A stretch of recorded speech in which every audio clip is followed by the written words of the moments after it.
পোনপ্ৰথমে আপোনাক কুলুম্বতা গোষ্ঠীৰ পৰা শুভেচ্ছা জ্ঞাপন কৰিছোঁ।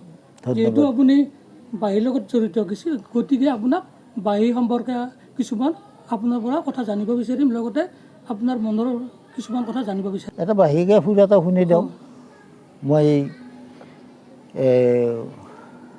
মই হেৰি নহয়, মই বিয়াৰ গীতো বাৰু অলপমান বজাই দিম তাৰে মাজতে। বাৰু পাছত আমি এইটো সেই পৰ্যায়ত যাম। হেৰি মই বৰগীতৰ মাজেদি লোকগীতলৈ বিয়া লৈ যাম।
বছৰ আগৰ পৰা এই বাহিৰতে জড়িত বা বাঁহী বজাব আৰম্ভ কৰিছে? মই বাঁহী প্ৰায় 5-6 বছৰমানৰ পৰাই মই বাঁহী বজাওঁ। 5-6 বয়সৰ পৰা? 5-6 বয়সৰ পৰাই। কিমান বছৰ হ'ল বৰ্তমান? মই কিন্তু তেতিয়া এতিয়া মোৰ 70 পাৰ হ'ল, 72 হ'ল। মই তাৰমানে আগতে দুধ বাঁহী বজাইছিলোঁ। দুধ বাঁহী? দুধ মানে এই মুখেদি মুখত মানে আচ্ছা আচ্ছা। দুধ বাঁহী বজাই তাৰমানে বাঁহীটো কেনেকৈ বজালোঁ, আমাৰ খুৰা একজন, এই আমাৰ গাঁৱৰ খুৰা একজনে তাৰমানে তেওঁ বিশেষ নাজানে, তেওঁ তাৰমানে সেই ৰাতি আহি বাটে বাটে আমাৰ গাঁৱৰ সিমূৰে যাই তেওঁ তাচ খেলবা যায়। কিন্তু বাঁহীটো বজাই যায়, বাঁহীটো বজাই যায়, বেলেগ নাজানে তেওঁ আকৌ। এই তেতিয়া এই আমাৰ বিয়াৰ গীত, পুখুৰীৰে পাৰে পাৰে সাগৰীৰে বেৰা কিৰাম ৰাম সাগৰীৰে, এইবিলাক গীত বাজাই যায়। মই তাৰমানে মই শুনি তাৰমানে মই খুব ভাল পাওঁ। তাৰপিছত ময়ো আমাৰ পিতাই তাৰমানে মোকো বাঁহী আনি দিলাক। মই বাঁহীৰ ইচ্ছা থাকাই মই বাঁহীটো মই অলপ দিনৰ ভিতৰতে ময়ো সেনেকৈ মোৰো আহি গ'ল। মানে কেনেকৈ আহি গ'ল মই গম নাপাওঁ। ময়ো তাৰমানে সেনেকৈ। তাৰপিছত আমাৰ মাই, আমাৰ ডাঙৰ মাই বা গাঁৱৰ মানুহ আয়তীবিলাকে তাৰমানে আমাৰ বিয়া সবাহত এই পানী তুলিব যায়। এই আমাৰ পুখুৰী এটা পথৰৰ মাজত আছে, এইপিনে যাব লাগে। যাই মানে তেওঁলোকে বিয়াৰ গীত গাই যায়, ময়ো বাঁহীটো দি ময়ো সেনেকৈ মাইৰ পাছে আচলত ধৰি ময়ো বাজাই যাই থাকোঁ, বাজাই থাকোঁ। আৰু কোনোবা দিনা যদি মই নাযাওঁ, মাইক ক'ব, তোৰ সৰু আপাটো ক'ত গ'লে, এনেকৈ তাৰমানে তেওঁলোকে মোক তাৰমানে বিচৰাই হ'ল। মই তেওঁলোকৰ পাছে পাছে তেনে যি গাই মোক সেনেকৈ ফুকি যাই থাকোঁ। এনেকৈ তাৰমানে মোৰ এনে সাধন হ'ল। তাৰপিছত এনে বাজেনীৰ মায়েৰ ভনীয়েকৰ ল'ৰা তেওঁ ইঞ্জিনিয়াৰিং কলেজত কাম কৰে। কৰি তেওঁ মোক আহি ক'লে, বাপা তই বাঁহী বজাই আছা, সেই তই চাৰে গামা কিবা জানা না? বোলে মই একো নাজানো। ৰহ, তেওঁ তাৰমানে অলপ শিকিছিল। শাস্ত্ৰীয় সংগীতত আপুনি বাঁহীটো বজাব শিকিছিল তাৰমানে। তেওঁ তাৰমানে কি চাৰে গামা চাহ কোনটো বাহিৰে এতিয়া মোক দেখাই দিলে যে চাহটো, ৰেটো, গাটো, মাটো, পাটো, ধাটো, নিটো, চাহ। কি নাম আছিল তেওঁৰ নাম হেৰি আছিল দীপংকৰ তালুকদাৰ বোধহয়। আচ্ছা, আপুনি মানে কি গীতৰ লগত আপুনি এই বাঁহী পৰিৱেশন কৰে? কি কি গীতৰ লগত? মই এতিয়া তাৰমানে এতিয়া বৰ্তমান এই আধুনিক লোকগীত, বৰগীত, শংকৰী নৃত্যৰ চববিলাকৰ লগত বাজাওঁ, সংগত কৰোঁ। বা এই ভজন চজনবিলাকত কৰোঁ। এইবিলাকত কৰি মই এতিয়া বৰ্তমান সেনেকৈ চলি আছোঁ। আৰু তাৰোপৰি মই বিশেষ দতৰা বজাওঁ। মই দতৰাও বজাওঁ, মই ৰেডিঅ'টো বজাওঁ দতৰা, বাঁহী বজাওঁ, দতৰা বজাওঁ, ডগৰো বজাওঁ। আৰু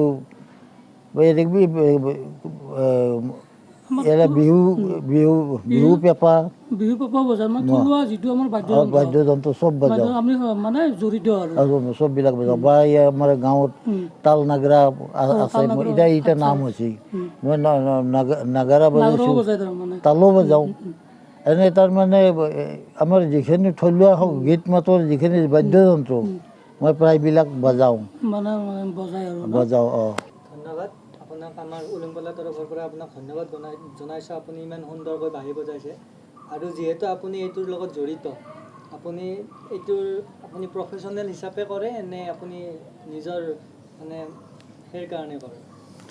মই প্ৰফেশ্যনেল হিচাপেও কৰোঁ, বা আদিতেতো নিজে ভাৱতেই কৰা যায়।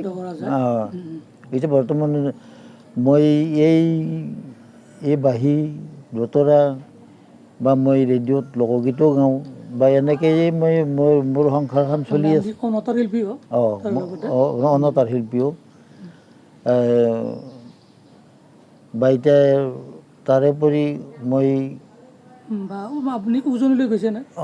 মানে উজনিৰ ফালে গৈছে নে? মানে মই অসমৰ চব জেগা দিল্লী, বোম্বে, গেছি অসম চৰকাৰৰ হৈ গৈছোঁ। মই আমাৰ অসম চৰকাৰী হিচাপেও মই পাছ কৰিছিলোঁ। চৰকাৰী মানে শাস্ত্ৰীয় সংগীতত নহয়, হেৰি লোকসংগীতৰ মাজেদি মই বাঁহী দোতৰা আৰু হেৰি বাঁহী দোতৰা আৰু কণ্ঠত মানে মই গীত গাওঁতে মই আমাৰ অসম চৰকাৰৰ হেৰিত আমাৰ পৰীক্ষা লৈছিল।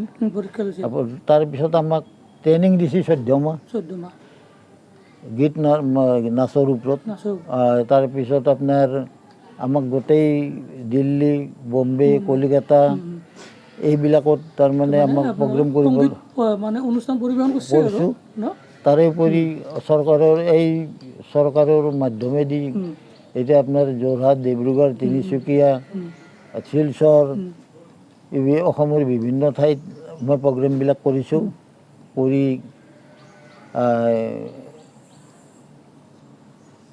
এতিয়া বৰ্তমান তেনেকুৱাকৈ চলি আছোঁ। এতিয়া তাৰমানে মই শিল্পী পেঞ্চনো 2020 পালোঁ। তাৰমানে আপুনি গীতো গায় নেকি? মই লোকগীতো গাওঁ। দুই পেকীমান শুনাই দিব নেকি আমাৰ দৰ্শকৰ কাৰণে? অলপ শুনি দিব পাৰি। দুই পেকী শুনাই লওঁ তাৰমানে। ও ভাই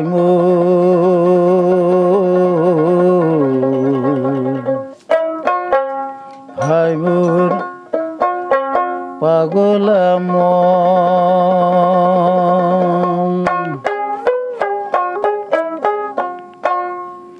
ও বলিয়া মন রে এ কতনো বুঝাম মই তোকে ভাই মোর পাগলা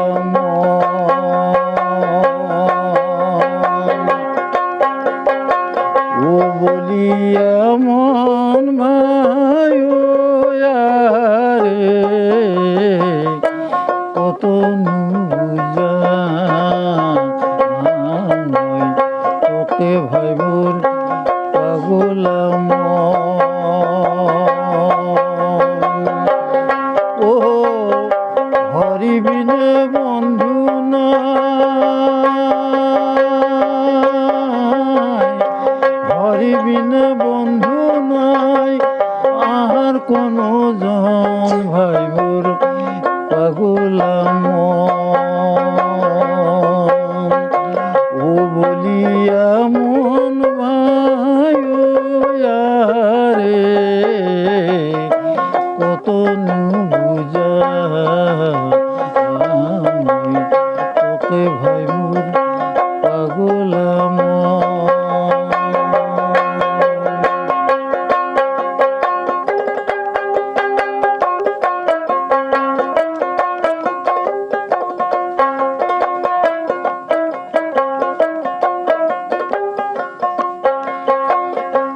এ হরিয়ে কিয়ে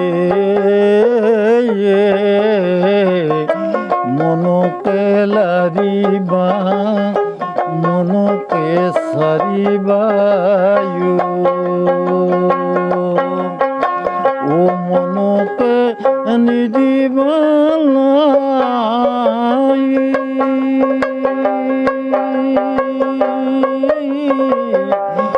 ও পাপিষ্ট মনকে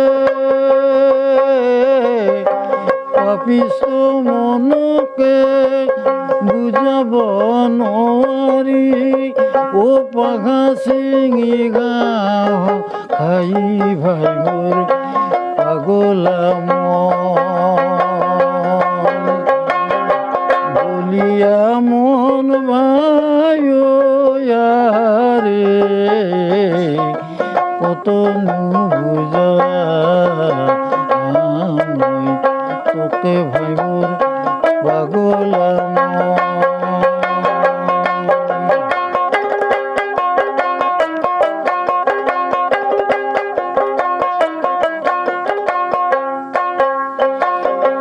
এ হরি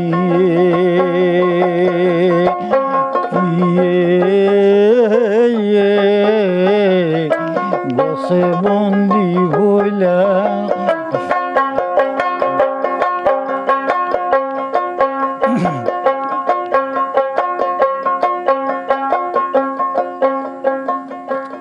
ও নারীর বন্দি ভইলা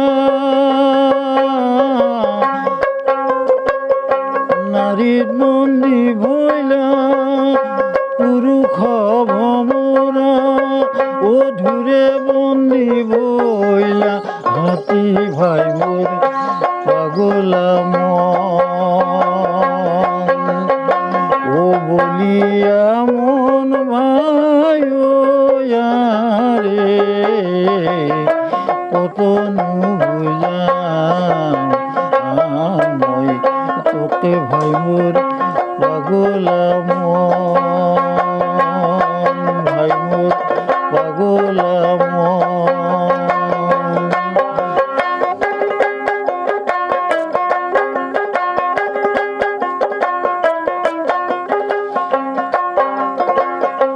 এ হরিয়ে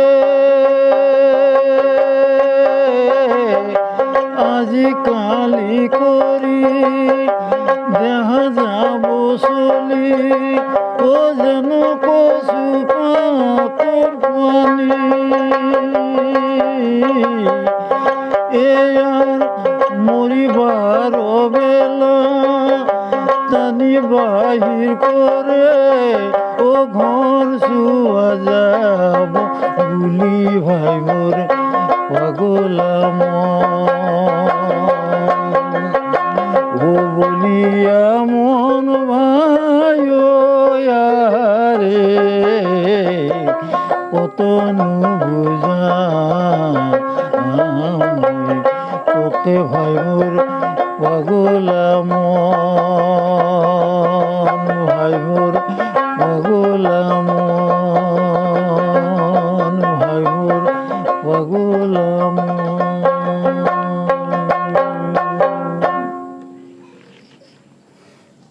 ধন্যবাদ জনাইছোঁ আপোনাক আমাৰ ফালৰ পৰা আপোনাৰ এই সুন্দৰ প্ৰদৰ্শন শুনি আপ্লুত হ'লোঁ সঁচাকৈ আপ্লুত হ'লোঁ ইমান ধুনীয়া প্ৰদৰ্শন আৰু আপোনাক এটা কথা সুধিবলৈ মন আছিলে আজিকালি যিহেতু লোকগীত আপুনি লোকগীতৰ লগতো জড়িত বুলি ক'লে আচ্ছা লোকগীতত নতুন প্ৰজন্মৰ কাৰণে নতুন প্ৰজন্মই শিকিব বা বস্তুটো আদৰি ল'ব নিবিচাৰে তেওঁলোকে আদৰি ল'ব বিচাৰে যেনে ধৰক আপোনাৰ অকণমান ফিউজন সোমাই দিলে বেছি আপোনাৰ ড্ৰাম বা কিবা তেনেকুৱা ফিউজন সোমাই দিলে আদৰি ল'ব বিচাৰে সেইবিলাক নকৰাকৈ আপোনাৰ আমাৰ যিটো একদম থলুৱা লোকবাদ্য বা লোকশিল্প লোকগীত সেইবিলাক আঁকোৱালি লোৱাৰ কাৰণে আপোনালোকে কিবা কেনেকুৱা ধৰণৰ পদক্ষেপ হাতত লৈছে আমি সেইবিলাক পদক্ষেপ লোৱাৰ মানে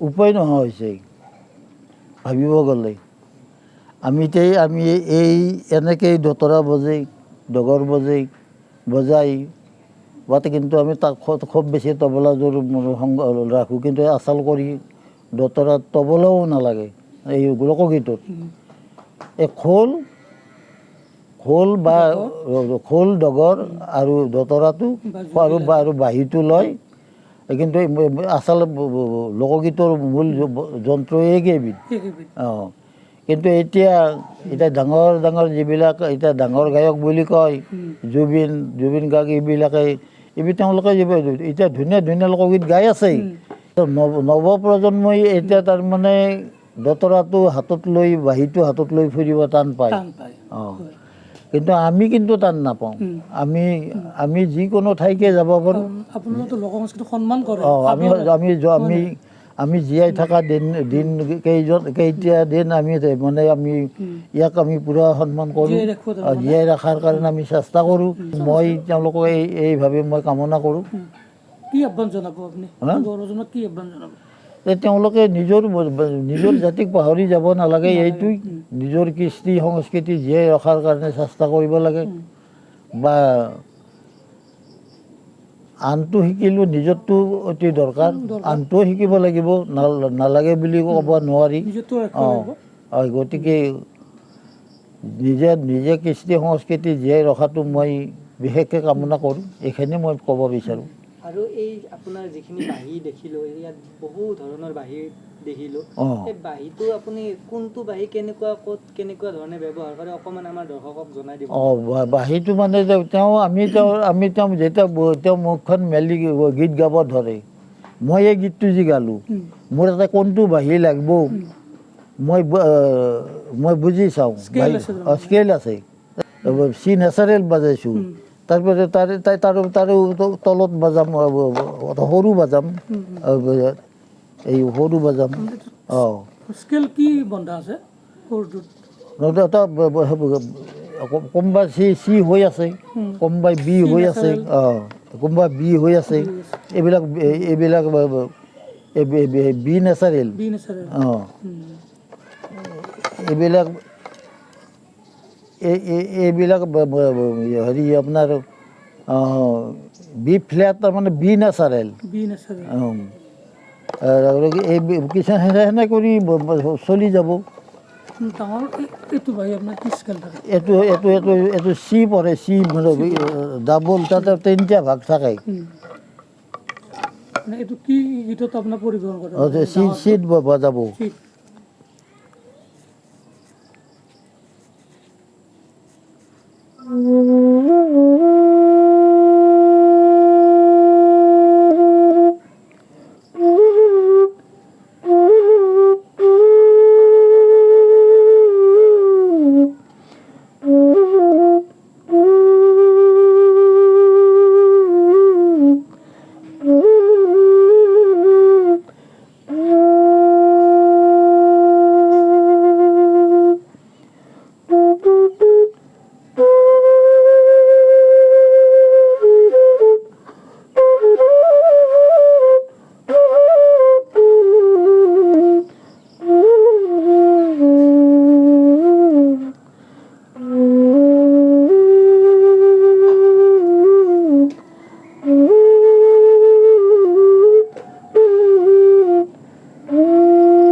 এতিয়া ধৰক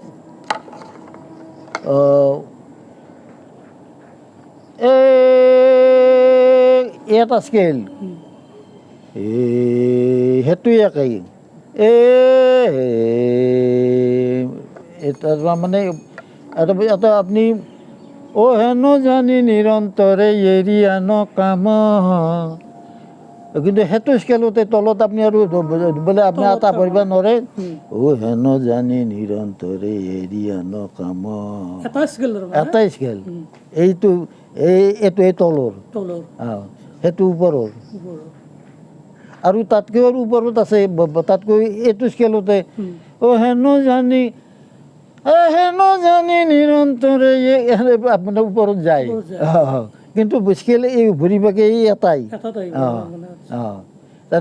এটা স্কেলতে 3টা ভাগ আছে। এতিয়া সেইমতে গাই যায় গায়কবিলাকে। গতিকে এনে এই ৰকমেই তাৰমানে আছে। আৰু এই হাৰমনিয়ামটো হ'লে অলপ দেখাই দিব পাৰি, দেখাই দিব পাৰি। ভাল লাগিল আপোনাৰ লগত কথা পাতি। এতিয়া আমি শেষৰ পিনে যাম। আপুনি এটা আমাক আপোনাৰ ভাল লগা আৰু যাতে যুৱ প্ৰজন্মও শুনিব বিচৰা, আপুনি যিহেতু ইমানখিনি ষ্টেজ প্ৰগ্ৰেম গোটেইখিনি জড়িত আছে, আপুনি নিশ্চয় গম পায়। আপুনি তেনেকুৱা এটা বাঁহী আপুনি আমাক শুনাই দিলে আমি নথৈ আনন্দিত হ'ম, বা আমাৰ দৰ্শকখিনিও আনন্দিত হ'ম।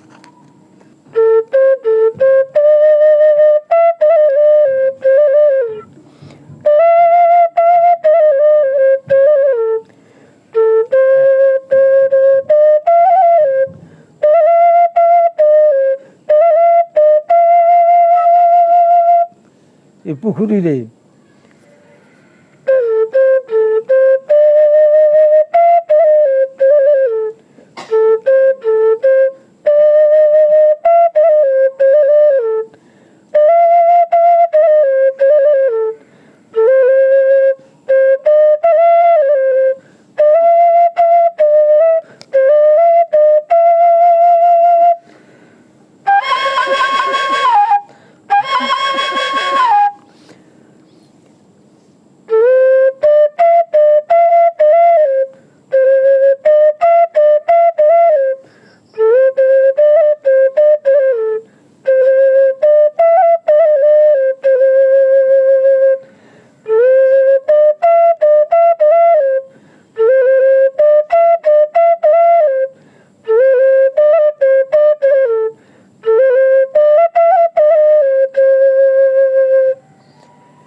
ধন্যবাদ অঁ আপোনাক ধন্যবাদ জনাইছোঁ আমাক ইমান কণ সময় দিয়াৰ কাৰণে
ধন্যবাদ আমাক ইমানকণ সময় দিয়াৰ বাবে নমস্কাৰ আৰু ইয়াৰ ধাৰা যাতে আৰু আগলৈ যায় তাৰে আমি কামনা কৰিলোঁ ধন্যবাদ নমস্কাৰ